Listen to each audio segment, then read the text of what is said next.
Hey guys, Dave here. I have Counterfact magazine with the game War in the Megacity. This is from One Small Step Games. I want to thank them for sending me this to review. Let's take a look inside. I've been looking forward to getting this game.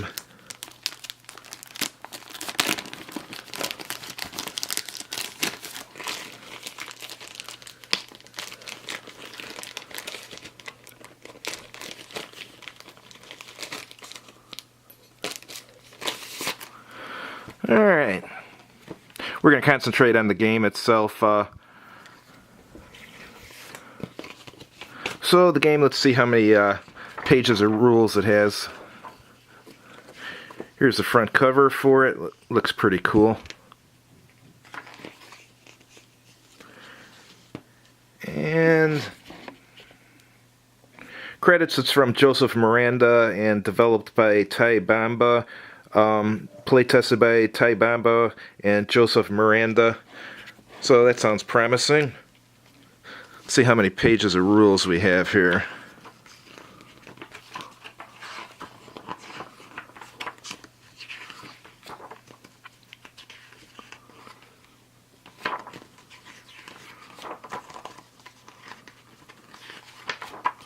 So 20 pages of rules.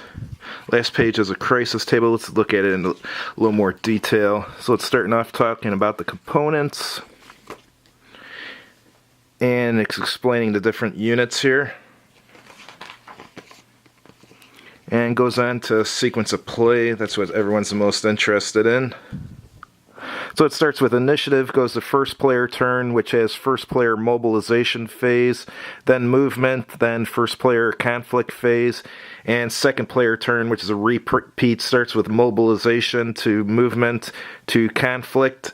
And after that is a control phase. Both players should cooperatively check each map's sector. If one player's forces control a sector, he gets the IW points listed for it and them to his InfoWar index total. Interesting name, InfoWar. Alright. And then it goes to step 5, which is an attrition phase. And then step 6, which is an end of turn phase, which starts out with a burnout removal step and then a SWET step, not sure what that is, and you advance the turn marker. How to win. In general, there are 2 ways to win: via victory points at the end of play or with sudden death at any time during play. Alright, and here it's talking about the InfoWar index and tracking the InfoWar points.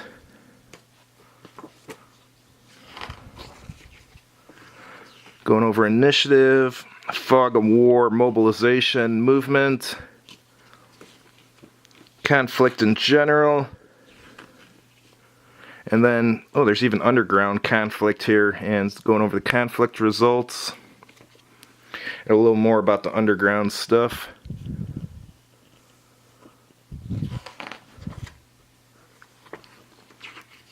Sector control down here, attrition, net war markers. Now it's going over unconventional unit particulars.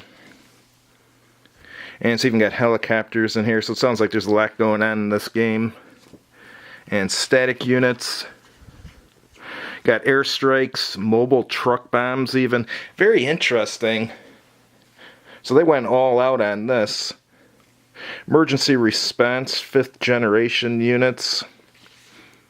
Going over infrastructure, sensitive urban areas, crisis convergence, command and control support, hyperwar.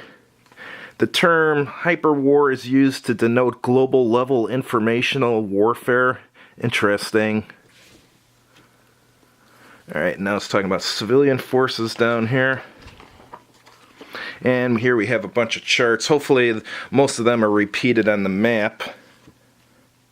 Government mobilization chart.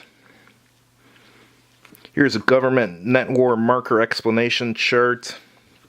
Insurgent mobilization chart. Insurgent net war marker explanation chart.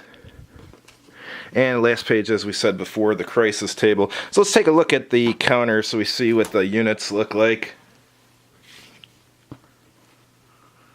Alright, let's see, they're two-sided.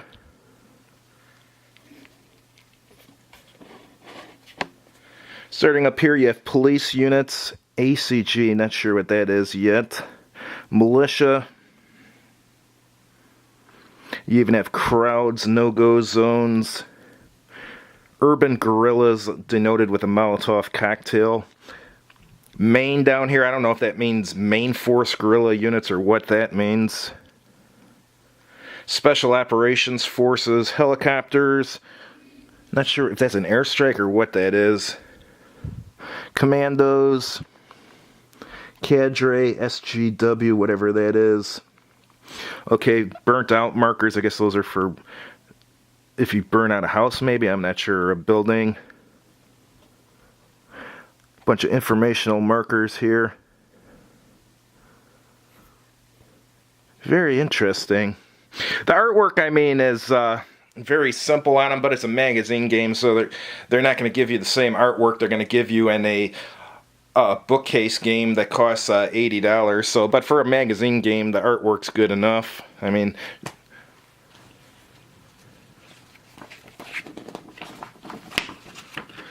let's take a look at the map. It seems pretty big.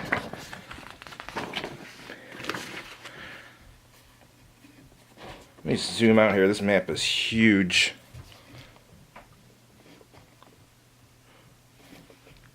Reminds me a little bit of Twilight Struggles map, maybe. Give me 1 second. I'm going to put this map on the floor because there's not enough room to spread it out. Alright, so the map's really big. It's showing residential areas, financial areas, National Palace. So each of these green boxes represents some kind of area. And it's got a disrupt conflict resolution table, kinetic conflict resolution table,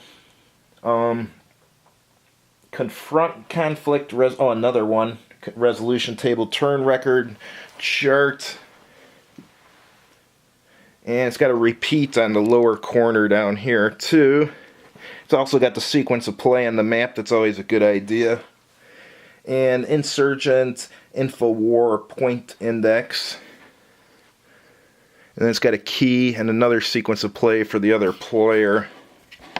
So, yeah, I mean, it looks like they all went all out on this. I mean, sometimes on magazine games they are not as detailed as like a bookcase game, but I mean, this seems pretty detailed, so I'm pretty impressed, and I look forward to trying it. Thanks for watching. If you liked the video, please click like on the video, and if you haven't done so already, please subscribe to this channel, and as always, have a good evening.